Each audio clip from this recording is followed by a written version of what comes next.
आजचा भाग सगळ्यांचे श्वास रोखून धरणारा ठरणार आहे, कारण जो पळून गेला होता तो महिपत आता कोणालाही जिवंत सोडणार नाही. खरं बाहेर येणार आहे नागराजचं. त्याआधी वाहणार आहे रक्त. नागराज आणि प्रिया अक्षरशः थरथरत आहे. महिपत तिथून पळून गेला आहे आणि आता त्यांची पुढची चाल काय असेल. दुसरीकडे अर्जुन आणि चैतन्य महिपतचा त्या परिसरात ठाव ठिकाणा शोधत असतात. महिपत एका घरात घुसून लपतो आणि त्या घरातल्या निरपराध कुटुंबाला हॉस्टेज बनवतो. तो कुटुंबाला धमकवतो.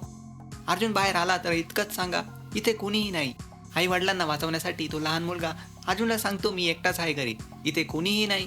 पण अर्जुनला त्या घरात काहीतरी गडबड असल्याची चावल लागते. त्याच्या डोक्यात शंका येते, महिपत याच घरात लपलेला आहे. मुलाचा चेहरा पाहून अर्जुनला कळतं की तो प्रचंड घाबरलेला आहे.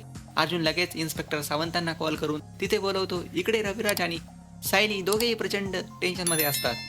महिपत पोलिसांनी अर्जुनपासून पळण्याचा प्रयत्न करतो. अर्जुन त्याला पकडायला जातो आणि तेव्हाच महिपत चाकूने अर्जुनवर वार करतो. जखमी अवस्थेतही अर्जुन हार मानत नाही. महिपत पळताना अर्जुन त्याच्या पायांवर लाकूड फेकून मारतो. महिपत खाली कोसळतो. शेवटी अर्जुन महिपतला पकडतो आणि पोलिसाला अटक करून घेऊन जातात.